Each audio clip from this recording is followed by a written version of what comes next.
22 अक्टूबर 2008 वो दिन था जब इंडिया चंद्रयान-1 लॉन्च करता है। चंद्रयान-1 इंडिया का पहला ल्यूनर मिशन था जिसका मकसद चांद की सरफेस को एक्सप्लोर करना और फिर डाटा इकट्ठा करना था। लेकिन इसकी लॉन्च के एक साल बाद यानी अगस्त 2009 में इंडिया मूनक्राफ्ट के साथ अपना राब्ता खो देता है और इंडिया का पहला ल्यूनर मिशन खत्म हो जाता है। लेकिन इसी एक साल के दौरान इंडिया इस मिशन से काफी कुछ हासिल कर लेता है, जैसे कि ये मिशन इंडिया को इंफॉर्मेशन और डिस्कवरी देता है। चांद की सतह पर पानी के मॉलिक्यूल है और इसके अलावा जहाँ पर मैग्नीशियम और एल्यूमिनियम के साथ कैल्शियम की मौजूदगी भी शामिल है। चंद्रयान-1 मिशन के तकरीबन 10 साल बाद 2019 में भारत के एक दफा फिर मूनक्राफ्ट चांद पर भेजने का सोचता है। ये पहले से ज्यादा क्रिटिकल मिशन था और इसको चंद्रयान-2 का नाम दिया जाता है।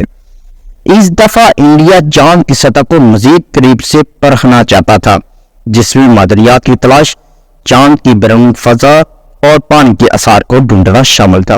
लेकिन 22 जुलाई 2019 को भारत चंद्रयान-2 को लॉन्च करता है। इंडिया का मिशन था कि इसका लैंडर 14 दिन चांद की सतह पर रहेगा और 14 दिन ही चांद की सतह का जायजा लेगा। लेकिन जब ये चंद्रयान-2 चांद की सतह के बिल्कुल करीब पहुंचा तो एक दफा फिर ये क्रैश हो गया और इंडिया का यह मिशन भी नाकाम हो गया। अगर ये लैंडर लैंड करने में कामयाब हो जाता तो अमेरिका, रूस और चीन के बाद चांद पर लैंड करने वाला भारत दुनिया का चौथा मुल्क बन जाता। लेकिन भारत ने हार नहीं मानी। भारत एक बार फिर चांद की सतह पर लैंड करना चाहता था, लेकिन इस मकसद के लिए भारत ने 14 जुलाई को अपना चंद्रयान-3 मूनक्राफ्ट लॉन्च किया। चंद्रयान-3 के वही मकसद है जो चंद्रयान-2 के थे, लेकिन इस दफा भारत की पहली गलतियों से बहुत कुछ सीखा था इसलिए। लेकिन इस दफा भारत ने चंद्रयान में तब्दीलियां करके चांद की तरफ रवाना कर दिया और फिर पूरी दुनिया ने देखा कि चंद्रयान-3 चांद पर लैंड कर गया और भारत चांद पर पहुंचने वाला दुनिया का चौथा मुल्क बन गया। इस कामयाबी के बाद दुनिया में भारत की साख बहुत बेहतर होगी। तमाम ममालिक इसके साथ मिलकर अगले मिशन पर काम करना चाहते हैं। इस मिशन की कामयाबी के साथ ही भारत ने यह कह दिया कि भारत आगे 3 मिशन पर काम करना चाहता था।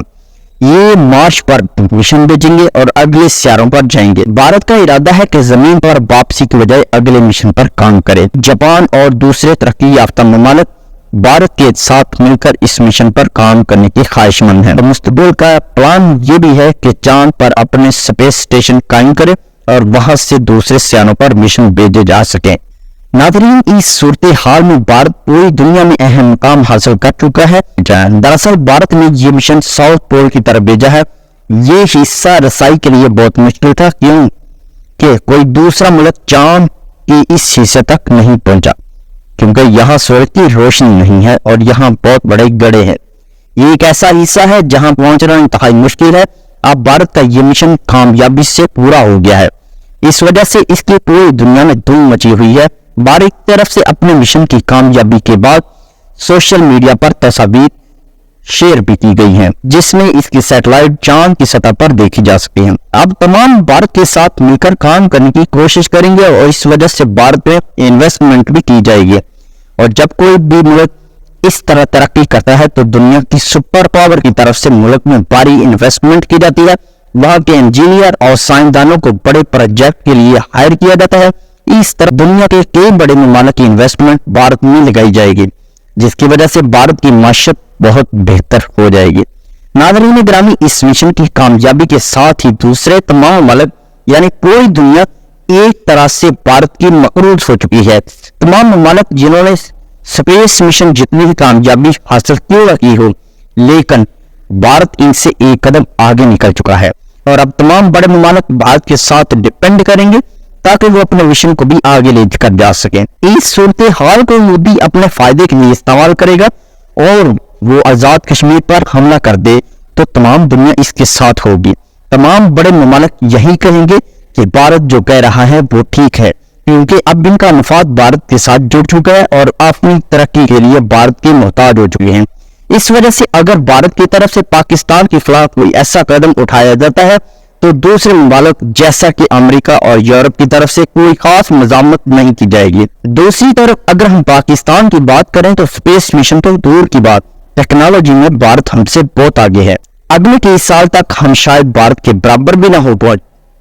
ऐसे हालात में भारत पाकिस्तान पर हमला करे या किसी भी तरह पाकिस्तान को नुकसान पहुंचाने की कोशिश करे, अब भारत को बहुत सारे अहमी और दोस्त मिल जाएंगे, लेकिन पाकिस्तान के लिए ये परेशानी की बात है कि हमारे किसी भी मुल्क से ताल्लुकात अच्छे नहीं हैं और ना ही अपने बलबूते पर हम कोशिश कर रहे हैं। ईरान हो या अफगानिस्तान, कोई एक ऐसा मुल्क नहीं है जो मुश्किल वक्त में पाकिस्तान का साथ देना चाहे, क्योंकि जाहिर है जो मुल्क मानते हैं इनकी दुनिया में इज्जत नहीं रहती। दोस्तों, हमें टेक्नोलॉजी को बेहतर करने की फिक्र है और ना ही दुनिया में अपना मकाम बेहतर करने की। हम अपने ख्यालात के बारे में शिकवे तो जरूर करते हैं, लेकिन जब कुछ बेहतर करने की बात आती है तो मुल्क को छोड़कर बाहर जाने को तरजीह देते हैं। हम तो बस अल्लाह ताला की उम्मीद पर बैठे हैं। इस्लाम हमें सिखाता है कि पहले अपनी कोशिश करो, फिर अल्लाह पर तवक्कल करो, लेकिन हम अपनी मेहनत को भुला बैठे हैं, सिर्फ अल्लाह की जात पर तवक्कल किए बैठे हैं। आखिर में हमारी दुआ है कि अल्लाह ताला पाकिस्तानी अवाम में शऊर को उजागर करने की हिम्मत दे और वतन पाकिस्तान को अपनी हिफ्ज़ अमान में रखे। इस हवाले से दोस्तों आपकी क्या राय है, कमेंट करके जरूर बताइएगा। मिलते हैं किसी नेक्स्ट वीडियो में, तब तक के लिए खुदा हाफिज। पाकिस्तान जिंदाबाद।